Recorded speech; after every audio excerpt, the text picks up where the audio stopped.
Next up on the Cosmic News Network, First Contact with Joshua Pert. Good morning, Earthlings. Good. How you doing today? Good. How you doing today? Welcome to First Contact Radio. Welcome to First Contact Radio. To talk about all these things I'm talking about is because in life, everything is energy. Every single thing that's out there. Yo, it's First Contact with Joshua Poet. He's the man on the mic, just in case you didn't know it. Covering news from all around the globe, from the weather and space to UFOs. We'll talk politics and make you open your eyes. Conspiracy theories and government lies. We'll dig it all up and try to find the proof. Cause the times is the man, the truth. It's time. First Contact Radio. We have arrived. The man, the truth. It's time. First Contact Radio. We have arrived. The man, the truth. It's time. First Contact Radio. It's time to the man, First the Contact truth. Radio. We have arrived. First Contact Radio. Good morning, Earthlings. Welcome to First Contact Radio. Glad you could be here, as always. Today is the 18th of November, moving right along through this month. Couple days left in the sun sign of Scorpio. Sun sign, the conscious mind, what's going on, what we're thinking about. Okay, we're going to move out of Scorpio. We're going to move into the next sign. Let me give you the exact time here when it shows it. The 22nd. Let me show you right here. 22nd right there. You see the sun sign? And then you see that little arrow pointing up there with the line, Sagittarius. That means at 9:25 a.m. on the 22nd of November, just a couple of days from now, the sun will move into Sagittarius. So we're at the last couple of days here. We got 4 days left in the sign of Scorpio. Scorpio, as we know, is a water sign. Scorpio is the tarot card of death. Death is the process that occurs because our emotions are affected. Death is an emotional process, and the physical body plays that out by showing or simulating a physical death. But the process is all taking place on the emotional level. And so when our emotions get real heavy, sometimes it feels like a death because of what we're going through. We have to process those. Scorpio is also dealing with energies that are buried way down deep. That's why the idea of the darkness with Scorpio, it's because when things, think in the ocean, the further things are down in the ocean, the further away they are from the light. Doesn't mean that those things are bad, just means they're down further away from the light. So when they come up and we start to see them, we might be a bit surprised at what we see because we're not quite so certain because we haven't seen it. It's been buried for a while down deep. As it comes up, we get emotions about it, we feel, and then we have to process those. The unconscious mind, the moon sign today is just like yesterday in Aquarius, and it's going to remain this way until tomorrow when we see the moon moves into Pisces. In the afternoon, or actually in the morning, 2:19 a.m. it goes void, of course, and at 6:21 a.m. it drops into Pisces, where it will then be for a couple of days. Okay, so the only aspect we're looking at today is this one that's just passed. Uranus, unexpected changes coming up along the way. All right, so just be ready for the changes here. And while I'm at it, we're in emotions. We're in Scorpio. We're going to Sagittarius. Sagittarius is a fire sign. Sagittarius is also the sign that's known as the truth bringer. So with Sagittarius and all the idea of truthfulness, higher education, learning, that's what we're moving towards. So all of these experiences that we're having in life right now that are pushing our emotional buttons are about to change. And we're about to look at them in a different way. And the way we're going to look at them is through the eyes of truthfulness. We want the truth. We want the truth. It can't be hidden anymore. And that's what we're seeking here. So that's the time that we're moving into. That's what we're dealing with. Okay, you got your grid there, your wheel, if you need to look at the wheel. And over here at the Jewish calendar, 6 Kislev is the name of today. 6 Kislev, the year 5776. The new year began just a month ago on the Jewish calendar. It was 5775, so now we're 5776 since this calendar began. The daily thought for today is mirror. A mirror is simple. It has no shape or image of its own. If it did, it would not be able to reflect the image of other things. Simplicity is what makes a mirror a mirror. The infinite light from which our world emerges is also a mirror because it is simple. Relative to our world, it is a formless nothingness, so simple and void it feels to us as if it has no source at all. So formless, it is able to reflect whatever we choose to show it from it below. Try it. Celebrate, and the heavens will celebrate with you. Look up with a smile, and he will smile back at you. The Mayan Oracle today is an 8-tone day. 8-tone days are called the galactic tones. The galactic tone is the tone of harmonization. Galactic tone of integrity. Integrity is like staying in the groove, staying on track. Are we in integrity? Skywalker, exploration. The kin, the guide, the moon, purification. Love and loyalty are like-minded energy. The storm, gathering within us, is our challenge. And our free will is our hidden power. You can see where we're at here in the position of this wave spell of inspiration. We still have Thursday, Friday, Saturday, Sunday, and Monday. So Tuesday we'll be beginning a new wave spell, which will be after this one. This is number 14, so it'll be the wave spell of a vision coming up. Okay, so again, vision, truthfulness. We're wanting to see what's going on. We're being inspired right now. Everything ties in together. The phrase for today is I harmonize in order to purify modeling flow. I seal the process of universal water with the galactic tone of integrity. I am guided by the power of space. Okay. Moon is 43% of the way full, making its way up to the full moon. Solar wind, 401.9 kilometers per second. Planetary K-index currently at a 3, where it will remain over the next 24 hours. Coronal holes, we see we might get some wind blowing our way around the 19th. M-class flare possibility is 1%. X-class 1. Geomagnetic storm activity going from 40 to 45 in the mid-latitudes. In the upper latitudes, it is, well, okay, there's only one place going up. Otherwise, it's dropping from 30 to 15. Mid-latitudes or high latitudes, it is dropping in the higher area from 70 to 55, but the mid-range seems to be going up. So that's quite interesting how that's going on there. So basically just shows how things are blowing around in different altitudes and latitudes are affected by the wind. And last but not least, looking up at the sky tonight, the 18th, the brightest star on the northeastern side of November evening sky is Capella, magnitude 0. It's below Perseus. Look well to its right, about 3/5 at arm's length at the Pleiades. The size of your fingertips at arm's length below the Pleiades blinks orange Aldebaran. So there you have it. That is our cosmic weather for today. You know where that takes us? That brings us up to our UFO news. Here we go. It's time for the UFO news with Joshua Poet.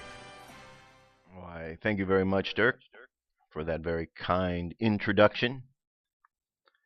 Alrighty, where we're at here. We have a couple of sightings, 3 UFO stories today. First one, daytime triangle UFO over Signal Hill, California. There's our object in question. The video was submitted to MUFON. It shows a triangular-shaped formation flying across the sky above Signal Hill in California, recorded on the 1st of December.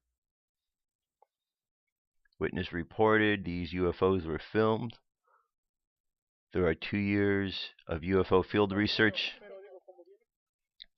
Events where we meditate on telepathically beckoning to anything to show up for us to witness and to document. As you can see, we've seen many anomalous sightings and can be explained by conventional crafts or earthly objects. This is important because people will only believe what they see with their own 2 eyes. I have no strong thoughts that footage would ever convince anything, but the events that we have been holding for so long, I have no doubt in my mind that if people around the world started doing this and showing people sightings firsthand, the whole world would soon become believers. Okay. So I don't really see anything that would indicate that this is a lens reflection here. It does seem to be in some sort of object which is moving together, but I may be wrong. So if so, please let me know. Next, Astronaut sends out UFO photo from the International Space Station. Scott Joseph Kelly is an American astronaut, engineer, and retired U.S. Navy captain. A veteran of 3 previous missions, Kelly was selected in November for a special year-long mission to the International Space Station, which began in March 2015. Okay. And here we have the video. There's our object right there. See that? Seems to be some sort of light there. Okay. I would find it hard to believe that Scott Kelly did not know this. No. Tweeted this photo down to us. All right, there you go. That's the object in question. Okay, so that's what they say. But then again, oh, you know what I didn't play for you? There's a video online. I should have found this one. I was watching a video last week, a guy who was using Google Earth, and he was able to Google down into Greenland, and in Greenland he happened to find a NASA project called the Mars Project. And strangely enough, the land all around it looked like Mars. And as he was scrolling around and moving around with the mouse and looking at the panoramic views, you could see things like a NASA vehicle that had NASA stickers, and it even said the Mars Project. And at one point, as he's scrolling, he scrolled right past this thing that looked just like the Mars rover. But there it was in Greenland. I didn't pull up the video, but I will find it, and I will get it to you at some point in time because it's quite funny. I'll probably post it on my Facebook page. How about that? All right, and one more story right here. Off-planning mine-it bill quietly and securely slips through Congress. With off-planet mining bill, U.S. Congress seeks to privatize outer space. Extraterrestrial finders keepers law allows U.S. citizens and companies to legally claim ambiotic natural resources, including water and minerals. In a bipartisan bid to encourage commercial exploitation of outer space, the U.S. Senate this week unanimously passed the Space Act of 2015, which grants U.S. citizens of corporations the right to legally claim non-living natural resources, including water and minerals, mined in the final frontier. The legislation described by IGN's Jessica Pitcher as a celestial finders keepers law could be a direct affront to an international treaty that bans nations from owning property in space. The bill will now be sent back to the House of Representatives, which is expected to approve the changes, then on to President Barack Hussein Obama for his anticipated signature. Pitcher continued, the new Space Act allows ventures to keep and sell any natural resources mined on planets, asteroids, and other celestial bodies. Commercial operations could reap trillions of dollars from mining precious metals like platinum, common metallic elements such as iron and water, the oil of space. The only thing they don't seem to mention here is the permission that they got from any extraterrestrials that are out there to mine their planets. But then again, we know that down here on Earth, we don't necessarily have those with the highest integrity who ask permission to do such things. They just go and do it. So, what are you going to do? What are you going to do? All right, I'm going to jump away is what I'm going to do, and I'm going to leave you with Wake Up, and I'll be back. Wake up. Here we go. What if our government was responsible for some of the greatest crimes against this nation? Would you really want to know? These are big questions, but these questions deserve answers. It's time to demand the truth. People shouldn't be afraid of their governments. Governments should be afraid of 9/11 was an inside job. Kennedy was killed by the CIA. Jimmy Carter saw UFO. Answers to secrets you need to know. So wake up, wake up, wake up, wake up. Wake up, wake up, wake up. Wake up, wake up, wake up, wake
Wake up, wake up, wake up, wake up.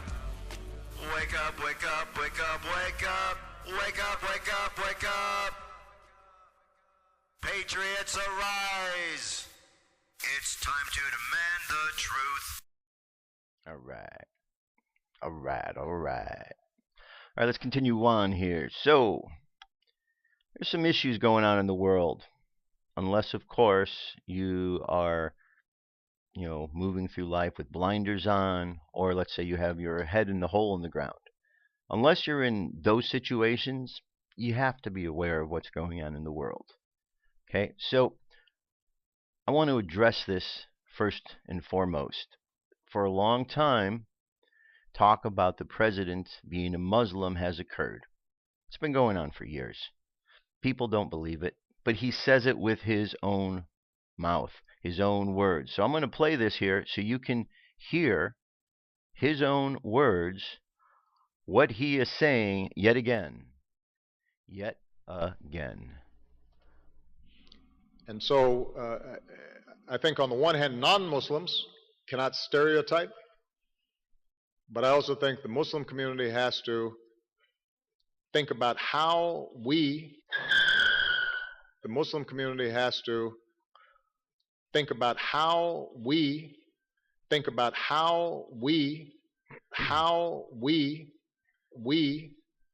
make sure that children are not being infected with this twisted notion that somehow they can kill innocent people, and that is justified by religion. Okay, so you heard that? We. Made sure we said we plenty of times. We. Why?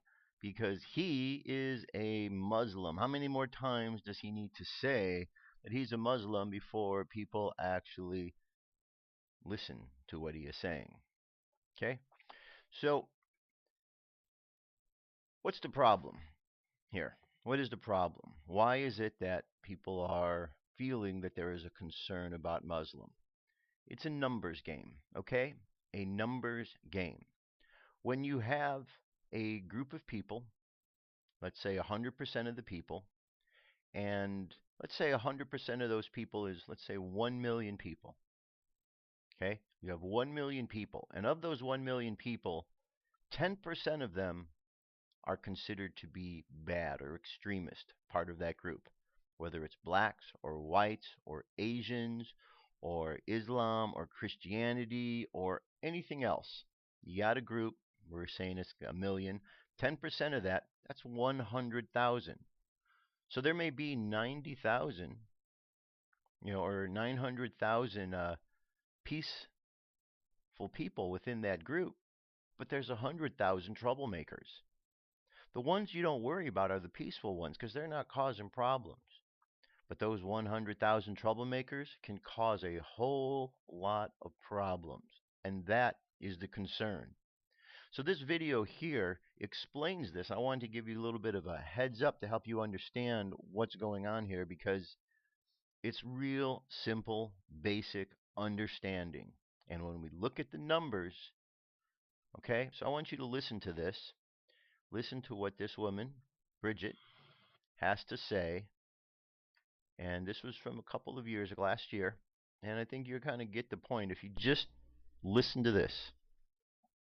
Here we go.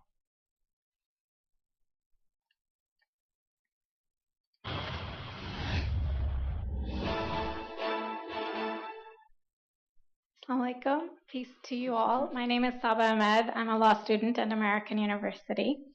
I am here to ask you a simple question. I know that we portray Islam and all Muslims as bad, but there's 1.8 billion Muslim followers of Islam. We have 8 million plus Muslim Americans in this country, and I don't see them represented here. But my question is, how can we fight an ideological war with weapons? How can we ever end this war? The jihadist ideology that you talk about, it's an ideology.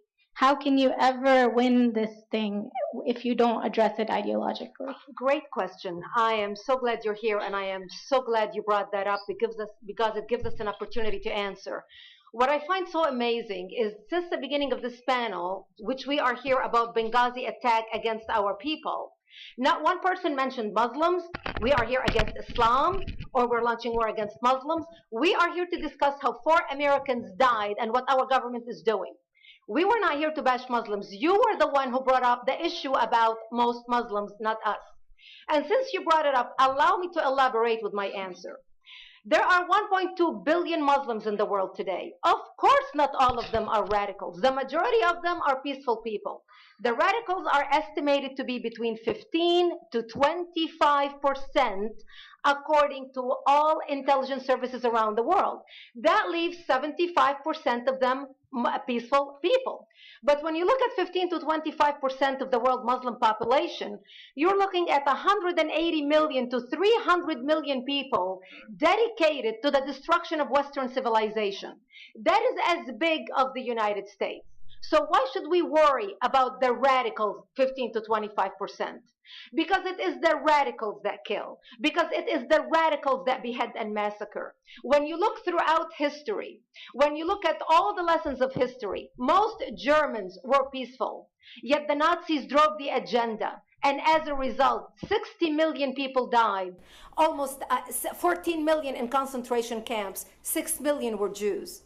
The peaceful majority were irrelevant.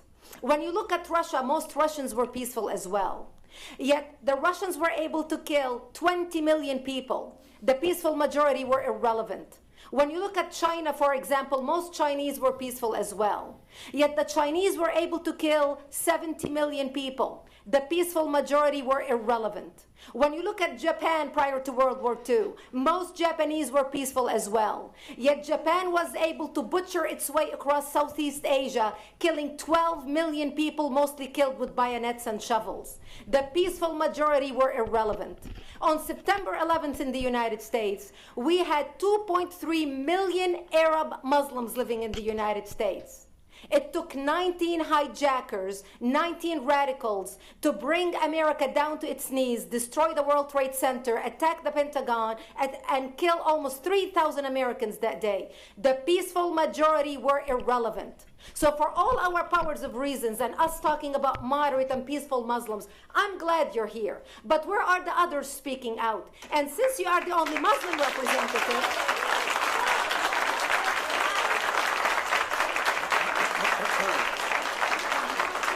applause till the end.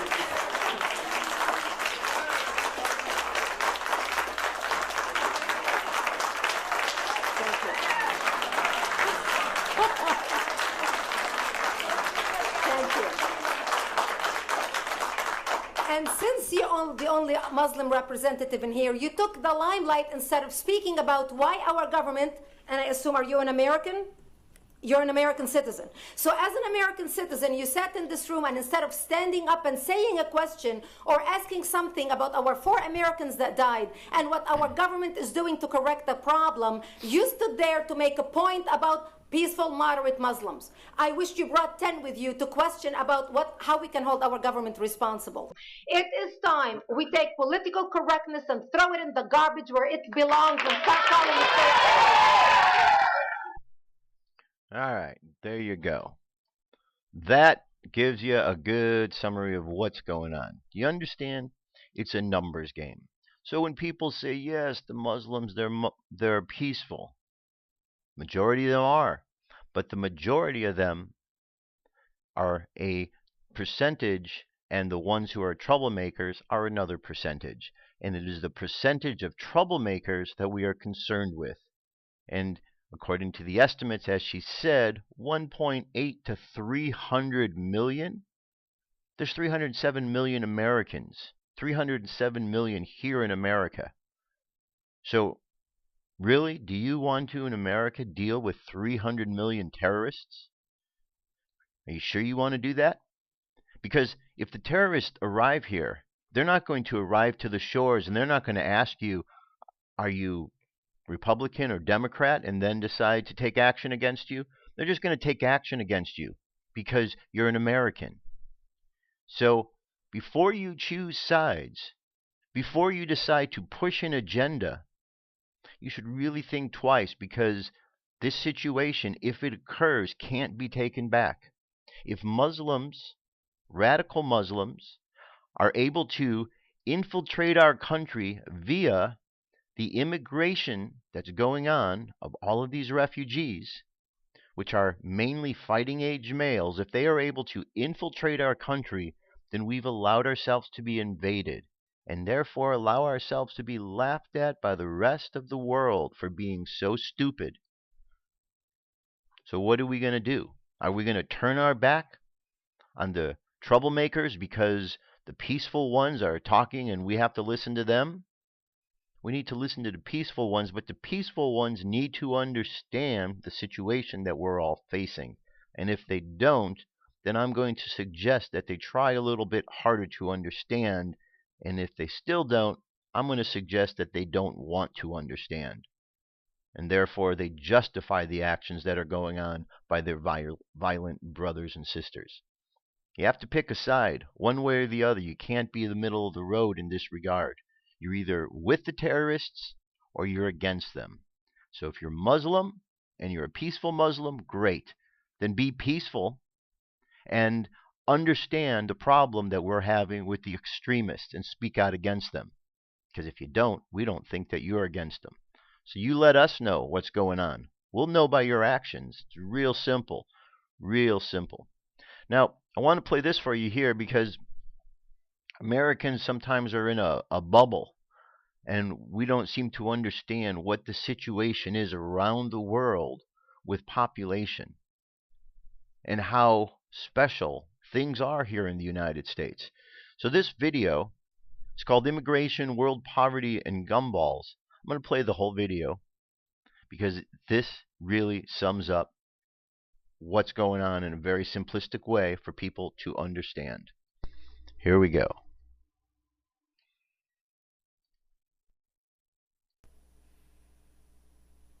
That mass immigration into the United States can help reduce world poverty. Is that true? Well, no, it's not. And let me show you why.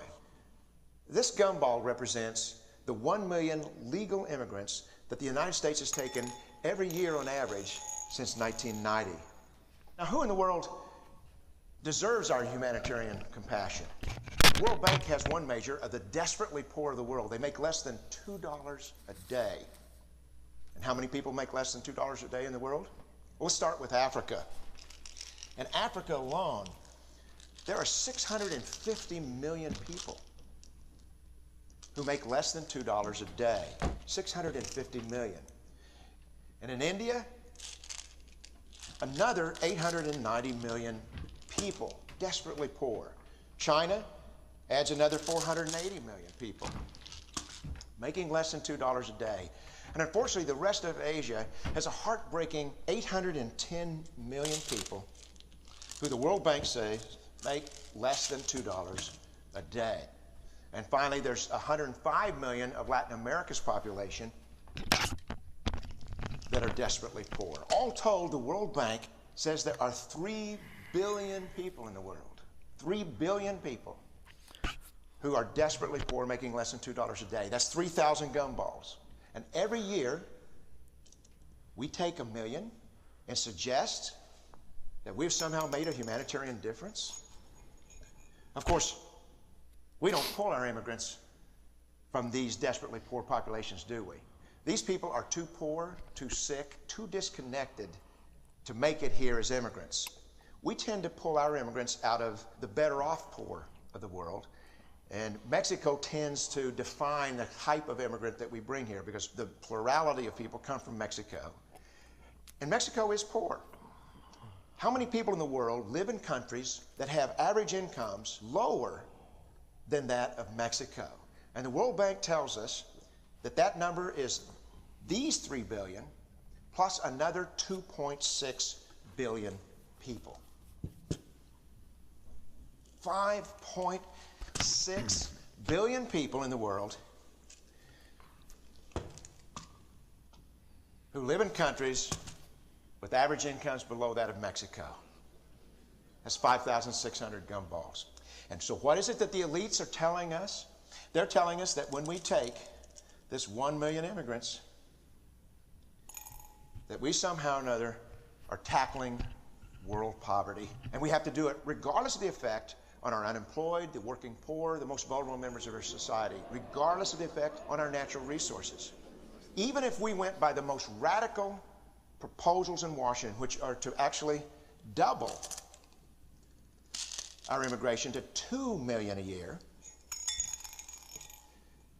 which would totally overwhelm our physical, natural, and social infrastructures, we couldn't make a noticeable difference. And we may be really hurting the impoverished people of the world, because the million that we do take are among the most energetic, often the better educated, certainly the most dissatisfied people that, if they did not immigrate, would be the agents for change to improve the lot of all the people in these countries. The true heroes in the global humanitarian field are the people in these countries who have the wherewithal to immigrate to another country, but instead stay in their countries to apply their skills to help their fellow countrymen. Unfortunately, our immigration system tends to entice these very type of people to abandon their countrymen. The impossibility of making even a dent is actually worse than it looks here, because last year, when we took 1 million immigrants, these countries added, births over deaths, 80 million more people into the impoverished population.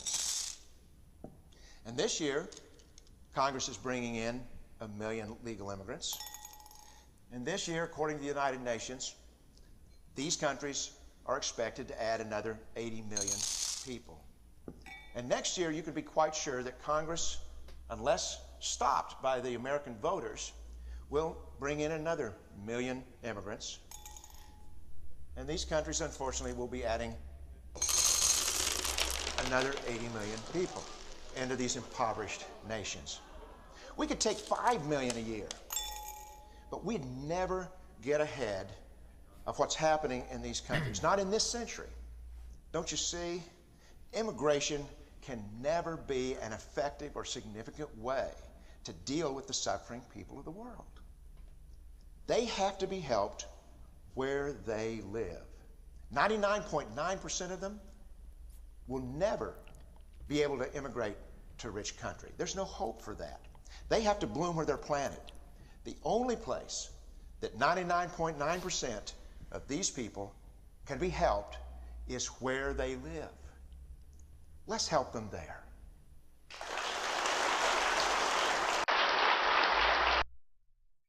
All right, how's that as an example? Pretty good example, right? Puts it in perspective when you see it.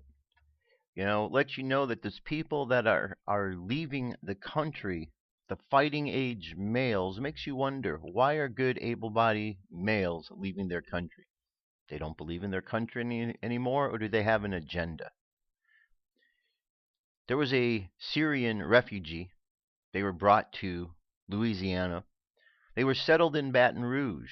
And guess what happened after the Syrian gentleman was settled in Baton Rouge? He decided to go on a walkabout. This is just recently. He decided to go on a walkabout, so to speak. Guess where they found him? They couldn't find him. He was lost. Guess where they found him? Washington, D.C. So we're to believe that this refugee made it across the ocean, made it to America. He must have been tired. Got settled in a place in Baton Rouge. You think he would have been content with that, but for some reason his journey needed to take him to Washington, D.C. That sounds like an agenda. Okay? This is one individual. Imagine bringing many, many more. They want to bring 10,000 to the United States and spread them out around 180 different communities. We need to pay attention, folks. If you need to see more of what's going on, just go look at the invasions that are taking place around the world. In Germany, look at the flood of these immigrants coming in. And then you listen to the things that is being said here in our country. We have no way to regulate who's coming in. They don't have a way. They're not doing it. That's why they're just going. Red flag, folks.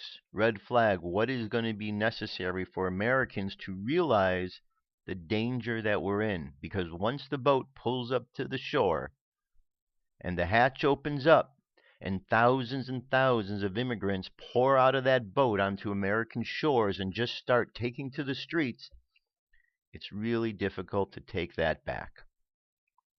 So we need to think carefully. The Muslims, the terrorists, they are not going to care whether you're liberal or conservative. They're not going to care whether you're Democrat or Republican. They're not going to care whether you're gay or straight, what gender you are or what color you are. If you're an American citizen, you are the enemy. If you have beliefs other than what the radical members that are causing problems have, you are the enemy. So you better think, Americans, are you an American, or are you going to segregate and divide yourself into a category of sub-American, thinking that you are immune from these terrorists and their agendas? Think closely, my friends. Think closely, because you can't take this one back. Once they arrive and start pouring onto the shores, it's then too late. Now is the time. And if this subject is too sensitive for you to deal with, well, you better find a spine, because this is a real world. This is happening as we speak. Happening as we speak. Now, I believe that Obama is the Antichrist. And I've talked about it. There's a number of places out there. I've got a list here I've made up of 21 different things that just samples of him being the Antichrist. Anyone from Luke chapter 10 verse 18, where the name, is actually lightning from the heights as Barack Obama. I mean, it's talked about. The phrase abomination of desolation is used often. There should be a clue. His birth, when he was born, or elected, the number 666 in Chicago and there. I mean, he's called the Beast. People are referring to him as the lawless one. He set up a stage to represent the seed of Satan. I mean, on and on and on. There's many things, okay? I'm just paraphrasing a few, but you can go through and you can find out. He's connected to the Muslim Brotherhood. His family members are Muslim. I don't know why Americans are so slow on getting this. Why they're in denial. I don't know. It's like there's a great spell cast upon people, and they're under this illusion, and they're afraid to upset the king. They're afraid to upset the half-black, gay Muslim president, because if they do, who knows what he's going to do. Well, maybe he truly is then the Antichrist if he has that much power that he can keep people silent just by his presence. I don't know. But there are many that are standing up, many being aware of what's going on, which is good, because we'd really be in trouble if everyone just turned a blind eye to the situation. What is required during this time is we need to be faithful. We need to be faithful because we could see the challenges are piling up, and they're going to continue to pile up. The situation isn't going away. They're fighting about it every day. It's continuing to escalate. There are still marches going on at the universities with Missouri and the issues that they have with blacks and other universities. I mean, you got black groups wanting to have whites admit to white privilege, and I don't know what that nonsense is all about, because the ones who get the privileges seem to be the ones who have colored skin. If you have white skin, you don't get the privileges that you can get with dark skin and affirmative action and other programs that give these groups free things. But they seem to forget that. I think people claiming white privilege are just victims, and instead of stepping out of their own victimhood, they're just stuck in it, and they want to blame somebody else. You want to blame Whitey for something. Well, guess what? Whitey's not the source of your problems. Okay? The source of your problems is your own lack of faith in yourself and humanity. So when people have faith in themselves a bit more and start to understand the bigger picture, things get a little better. It all comes to removing God from the equation. So again, it comes back to God.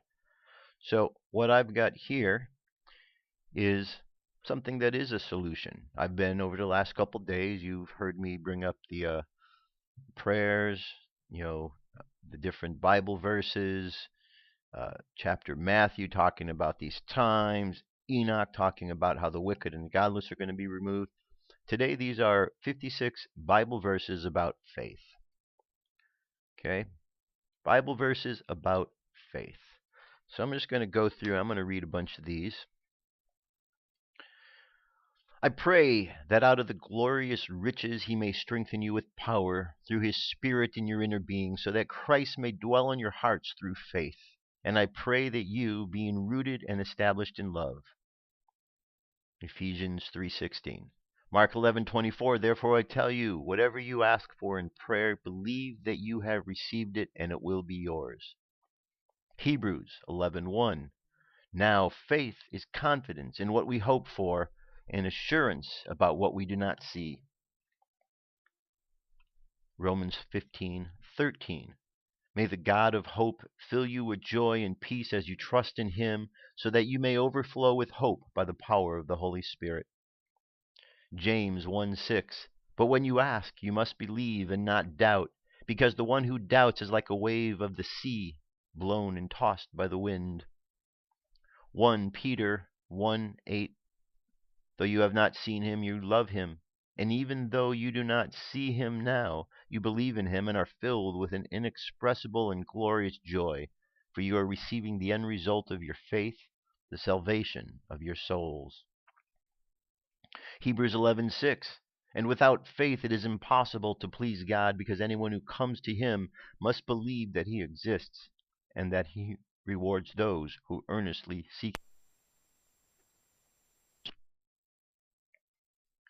James 1:3, because you know that the testing of your faith produces perseverance. John 11:40, then Jesus said, did I not tell you that if you believe, you will see the glory of God? John 11:25, Jesus said to her, I am the resurrection and the life. The one who believes in me will live even though they die, and whoever lives by believing in me will never die. Do you believe this? Romans 14:1. Except the one whose faith is weak, without quarreling over disputable matters. 1 Timothy 6. But you, man of God, flee from all of this and pursue righteousness, godliness, faith, love, and endurance, and gentleness. 1 John 5. For everyone born of God overcomes the world. This is the victory that has overcome the world, even our faith. 1 Corinthians 13. If I have the gift of prophecy and can fathom all mysteries and all knowledge, and if I have faith that I can move mountains, but do not have love, I am nothing. Psalm 119. I have chosen the way of faithfulness. I have set my heart on your laws. 2 Corinthians. For we live by faith, not by sight. John 6:35. Then Jesus declared, I am the bread of life. Whoever comes to me will never go hungry. Whoever believes in me will never be thirsty. Mark 10:52. Go, said Jesus, your faith has healed you. Immediately he received his sight and followed Jesus along the road. Romans 10:10. For it is with your heart that you have believed and are justified. It is with your mouth that you profess your faith and are saved. Hebrews 11:11. And by faith even Sarah, who was past childbearing age, was enabled to bear children, because she considered him faithful who made the promise. Galatians 3:26. So in Christ Jesus you are all children of God through faith. For all of you who were baptized into Christ have clothed yourself with Christ. John 3:16. For God so loved the world that he gave his only Son, that whoever believes in him shall not perish but have eternal life. 1 John 5. I write these things to you that you believe in the name of the Son of God, so that you may know that you have eternal life. Romans 1:7. For in the gospel the righteousness of God is revealed, a righteousness that is by faith, from first to last, just as it is written, the righteousness will live by faith. The righteous will live by faith. And Mark 16:16. Whoever believes and is baptized will be saved, but whoever does not believe will be condemned. Okay? That's a whole lot about faith. And we see there's a couple more pages, but I am going to leave the link for you so you can read them on yourself. Faith is very important, my friends. Faith. That's what we need more than anything else. Faith. because society is putting out doubts and fears. We can accept those doubts and fears. We can buy into them, which is what they want us to do, or we could not be afraid. And when we're not afraid, guess what? It takes the power away from them because they are banking, they being the powers that be, the authorities, whoever is out there trying to cause these problems, they're banking on you and me being afraid. I'm not going to be afraid. You shouldn't be afraid either because there's nothing to be afraid of. They're just lies that they're telling us. There's nothing they can do to hurt you. Nothing at all. They could hurt the physical body, but they can't touch your soul. So good people need to stand up and do stuff, say things, stand up against what's going on. It's very, very important these day and age. In 5D, 4 things your soul wants you to learn. Our souls are little, nearly constantly chattering things, but we don't often listen to them. We get caught up in our lives and simply don't hear our souls and the messages they have to offer from previous lives. If anything, these are the 4 big things your soul wishes you to know. 1, you're fine. Seriously, your soul watches you lurch through life, always wondering, always doubting yourself and feeling so insecure so often. But your soul knows that in the long run, societal pressures and insecurities don't matter much. You're fine. You can always look to develop yourself, and your soul would be delighted by that. But you do it on your own terms. 2, you're meant to feel deeply. Your soul wants you to know that there's nothing good that will come out of brushing aside your experiences and ignoring your feelings. You're meant to feel deeply, and that means everything. So feel all of your feelings. 3, you're here to experience life. That's the very definition of being alive. We're supposed to go on adventures, to go travel, to fall in love, to have families, or to not have families, if that's what we prefer. But we're intended to live our lives the way that we want to, and to the absolute fullest. And finally, your soul wants you to do your best. If you do your best, you'll be surprised at all the things you end up accomplishing. If you come up short, how can anyone beat you up for it? How can you hold it against yourself? You did your best, and that's all any reasonable person, including your soul, could expect of you. Okay? Just doing our best, man. Remember, we're all drops of God. We're all little aspects, like in the ocean. A drop of the ocean has all the elements of the ocean within it, but it's just one drop. We are one drop of God. We contain within us all of the aspects of God, but we are not the full. But we have correspondence and communication at all times with the highest aspect of this energy that we are part of God. We have communication and correspondence at all times with the aspect of ourself that is connected to that divinity, connected to the all-ofness. So we can feel that. So when Jesus says, I and my Father are one, he is expressing his connectivity, the connectivity that we all have, that oneness that we get when we connect with the source. Okay? So it's very important that we just take a look at some of these very important values that we have available to us. Here's a direct message, channeled message from Jesus, Yeshua. Jesus, love is most effectively dissolving all unloving intents. November 15th, 2015, by John Smallman. Jesus. We are all one. There is no separation. In fact, separation is a state of confusion in which humans see themselves as lost, or abandoned by God, and that is terrifying for them because there is only God, love, source, and when it can no longer be felt or experienced, terror results. To experience life, consciousness, as separated from the One, even though it is but a momentary idea or concept of a state that could never occur, causes a shutting down of awareness, because if it could occur, it would be a cessation of life, of existence. Within the illusion of false sense of life, a life that will end, has replaced awareness of reality, and that is separation, but it is illusory. So, to reconfirm most positively for you, there is only reality, eternal existence in the presence of God. It is inescapable and unavoidable, because there is absolutely nowhere else. Yes, you have free will, and you can and do use your creative abilities to build enormously unsettling dreams to furnish the illusory environment that you invented and built. But the illusion is only present for you while you sleep, that is, as you play the game of hiding from reality in an apparent absence of love. But you are enveloped in the divine field of love in every moment of your existence, and even as you choose to believe in the illusion, thus maintaining it, you are never for even an instant separated from your source. You have given considerable power to your human or ego minds, and you use your human brains, with their severely restricted abilities, to address the task of understanding and making sense of the illusion. It does seem that through the eons you have made considerable progress, as you compare tribal life from long ago, with your advanced modern technological skills and abilities.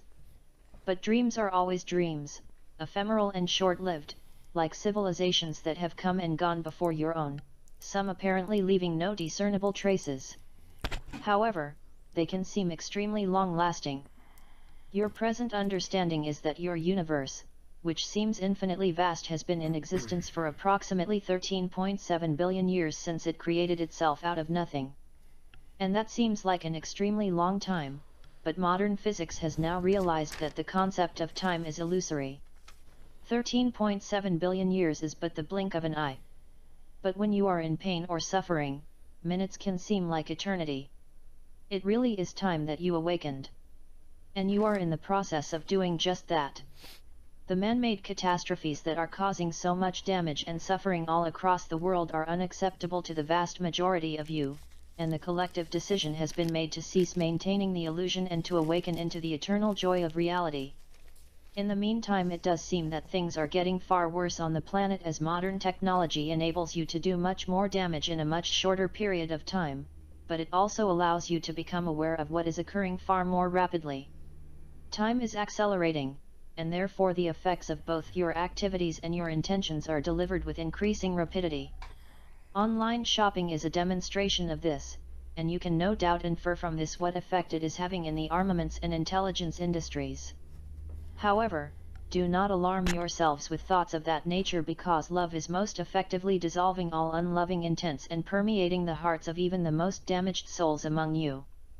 To hold the intent to be loving in every moment is now, in this present age, the new age, more powerful and effective than ever before, and because increasing numbers of you are daily setting that intention as you awake in the morning, the effects can be seen all across the planet. Compassion is widespread as more and more people seek to assist those in need wherever they may be. It is like a healing balm that spreads comfort, peace, and unconditional acceptance to all. Love, in fact.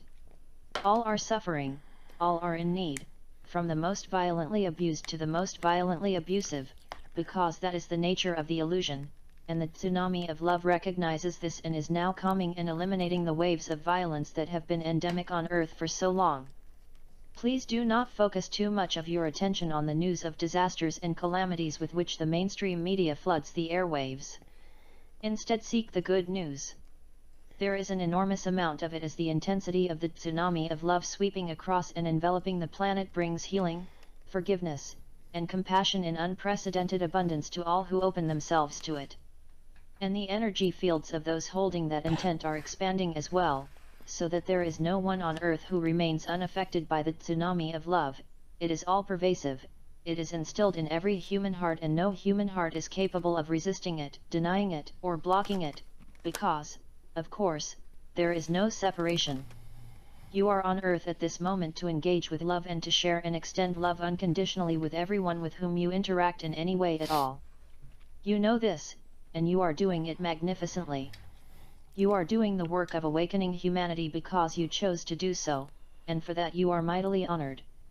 Keep up the good work, complete your assignments, and return to full consciousness, to full awareness of God, of reality, and savor the joy that awaits your homecoming. Your loving brother, Jesus. All right. Listen to that. Listen to that. See?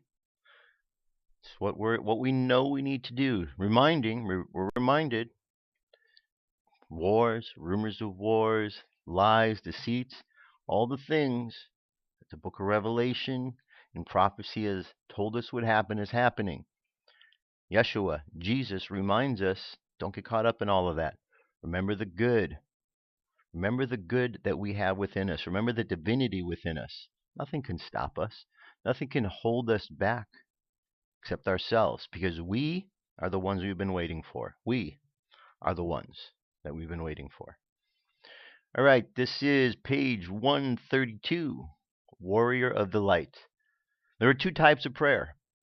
The first is where the person asks for certain things to happen and attempts to tell God what he should do. This does not allow the Creator either time or space in which to act. God, who knows perfectly well what is best for each of us, will continue to do as he sees fit. And the person praying is left with the impression that his prayer went unanswered. In the second type, the person may not understand the Almighty's intentions, but he allows his life to develop according to his Creator's plans. He asks to be spared suffering. He asks for joy in the good fight, and he never forgets to add, "Thy will be done." This is how the warrior of light chooses to pray. So close your eyes. Take a deep breath and exhale. Take another deep breath and exhale again. And another breath and exhale. Now, as you breathe in and out, and you feel this energy cycling through your body, you feel your body invigorated. You feel that the darkness and the doubts and the fears are cleansed, that you may see things clearer. And as your body is cleansed, you actually feel lighter. You feel lighter because the dark, heavy energy that was holding you back is released. So imagine yourself now walking through life, light, free. You notice that your feet don't even touch the ground as you are walking. You seem to glide above it, lightened, because the doubts have been released, replaced by faith. And as we feel this faith, we realize that this faith has always existed. We just forget to practice it. So we understand as we go through life the necessity to have faith on a daily basis. We understand that as we move through life, we can assist others to be faithful simply by sending faith and positive vibes to them. And so we do send positive vibes and faith to people as we see along the road. And we remember at all times that the great Creator has our back. So let us pray. Our Father, who art in heaven, hallowed be thy name. Thy kingdom come, thy will be done on earth as it is in heaven. Give us this day our daily bread, and forgive us our trespasses as we forgive those who trespass against us. Lead us not into temptation, but deliver us from evil, for thine is the kingdom, power, and the glory. The Lord is my shepherd, I shall not fear. In verdant pastures he gives me repose. Beside restful waters he guides me and restores my soul. He sets my feet upon the path of righteousness for my name's sake. Yea, though I walk through the valley of the shadow of death, I shall fear no evil, for God is by my side. With his rod and staff he comforts me. He sets the table before me in the presence of mine enemies. He anoints my head with oil, my cup runneth over. Surely thy goodness and mercy shall follow me all the days of my life, and I shall dwell in the house of the Lord forever. Let the subconscious continue on its journey, sending faith into the world, spreading seeds of faith, light, and love. And let's bring the conscious mind back to the present moment on the count of 3. 3 coming back to the present moment filled with confidence. 2 coming back to the present moment filled with faith. And 1 coming back to the present moment happy, healthy, and whole. Happy, healthy, whole. Take another deep breath. Exhale and open your eyes. That's it, my friends. That is the show for today. As a matter of fact, that's the show for the week. I am going to be taking some time off. I'll be back in December, probably the end of the first week, beginning of the second week. I'll be back. Enjoy Thanksgiving. Use it as a time to thank the great Creator for the things in life. Be faithful. Be strong. Don't get caught up in all the lies that are going on. Keep your eyes open and know that there are a lot of us that are out there that are being faithful. So if any doubts arise, just think of others being strong and gather from their strength. I promise you, I will stay strong and I will stay faithful, and you do the same. And we'll let that faith carry us on to the victory that God has intended for us. I'll see you when I get back. Have a great 2 weeks. I love you. Keep loving each other. Talk to you soon. Peace. I'm out of here.